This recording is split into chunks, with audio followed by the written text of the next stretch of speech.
Nothing captures our collective imagination quite like the world's most famous landmarks. It's why the Great Pyramid of Giza, the Great Wall of China, and Stonehenge are on so many postcards. But while they may last for hundreds or even thousands of years, have you ever stopped to wonder how long they took to assemble? Well, today we're going to take a look at how long some famous landmarks took to build. But before we get started, be sure to subscribe to the Weird History channel. After that, leave us a comment and let us know what other topics you would like to hear about.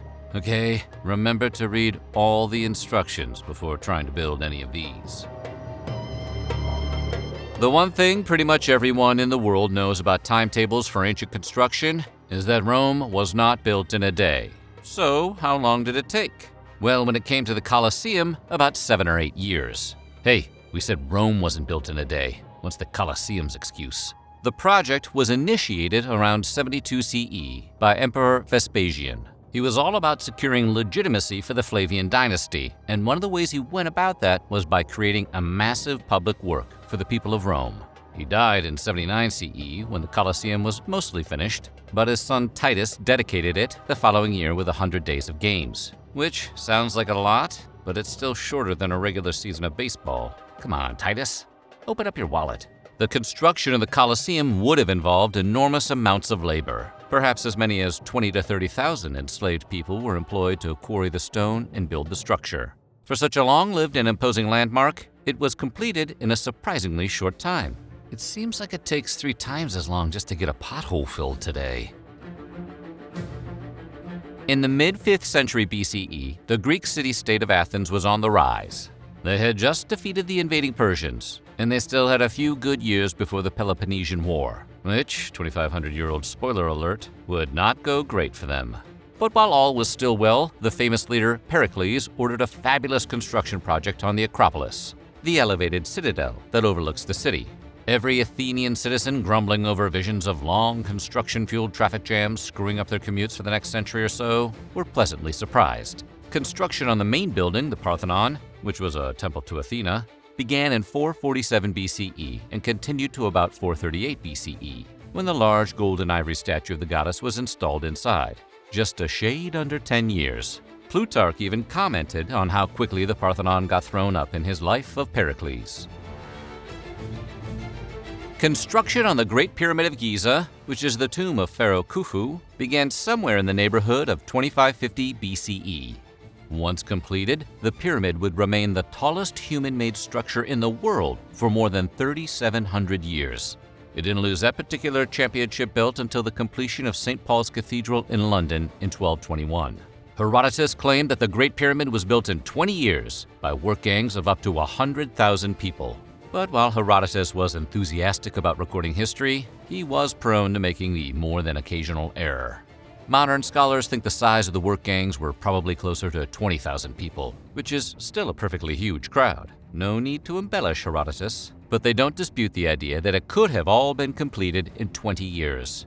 And despite popular misconception, there's no evidence that enslaved people built the pyramids. The laborers may have been peasants working in the off-season and may have owed labor to the pharaoh as part of an implied social contract, which is still pretty close to being enslaved if we're being honest. It's definitely in the same zip code. Outside of Euro Disney, the Eiffel Tower is France's most iconic landmark. The tower was conceived and built by French civil engineer Gustave Eiffel and an engineering team for the 1889 Exposition Universelle in Paris, which was a centennial celebration of the French Revolution. And nothing says revolution like a big, pointy tower. Using modern construction techniques, Eiffel and his team were about to raise the tower to a height of 1,083 feet, making it the tallest human-made structure in the world until the completion of the Chrysler Building in New York in 1930. The tower was erected in a remarkably quick 22 months, which is less time than it took to make the TV show Lost. A timeless national landmark or 6 seasons of nonsense television. Weirdly, they're worth the same amount at the gift exchange. This miracle of construction was accomplished only thanks to the fact that each of the 18,000 metal pieces that were used in the construction were created with extreme precision, allowing rapid assembly. And it was quite a thing to see.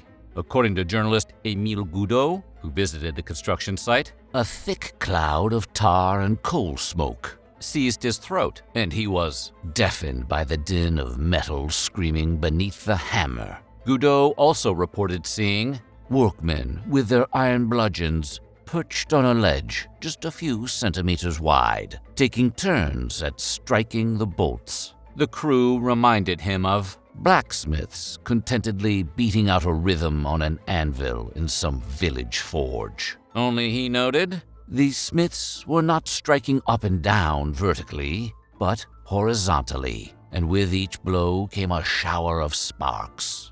He thought that the workers appeared larger than life against the background of the open sky, as if they were reaping lightning bolts in the clouds. Apparently, the Eiffel Tower was built during a Dokken video.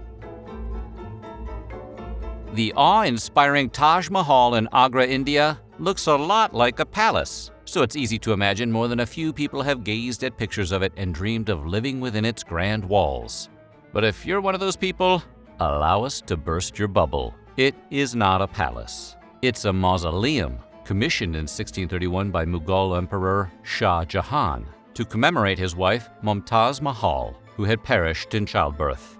It took some 20,000 laborers and 1,000 elephants to build the gargantuan marble edifice. Construction began in 1632 and continued for 2 decades, which is a long time to spend essentially digging your partner's grave. But in the field of grand romantic gestures, this one's pretty hard to top. Built in Beijing in the 15th century, the Forbidden City was an imperial residence for the Chinese emperor and his court. And while it was once a place for the most elite, there's nothing particularly forbidden about it anymore. In fact, these days nearly 14 million tourists make their way through it each year. The Forbidden City was part of a complex that includes nearly 1,000 buildings with 10,000 rooms. The sprawling project was commissioned in 1406 CE by the Emperor Yongle and completed 14 years later in 1420. It wound up becoming the political center of Imperial China for almost half a millennium, until the abdication of the last emperor in 1912. Which makes sense. If you sink 2 decades of the national budget into a construction project, you'd better use it for something. Turns out it was a pretty good investment. In 2018, the Forbidden City was valued at over $70 billion US, making it the single most valuable piece of real estate in the world. The Gothic cathedral Notre de Paris, which was created for the 1996 Disney animated film The Hunchback of Notre Dame, was built on the site of 2 earlier churches on the Ile de la Cité, an island in the Seine River. The project was conceived around 1160 CE by Maurice de Sully, Bishop of Paris, and the foundation stone was laid in 1163. However, they were in no great rush to finish the dang thing, because construction stretched on for about 90 years. By 1250, most of the structure was complete, but additions were made for another century. The cathedral was almost destroyed during the French Revolution, but it was saved by the intervention of Napoleon. It underwent an ambitious restoration project in the mid-19th century. More recently, the building was badly damaged by a fire in April of 2019, and repairs and restorations are ongoing. Ever been so happy about something that you have to build an enormous statue?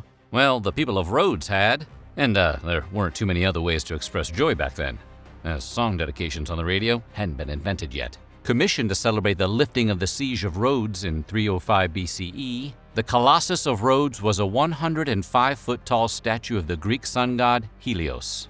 The impressive giant was considered to be one of the 7 wonders of the ancient world, although they probably didn't call it the ancient world at the time.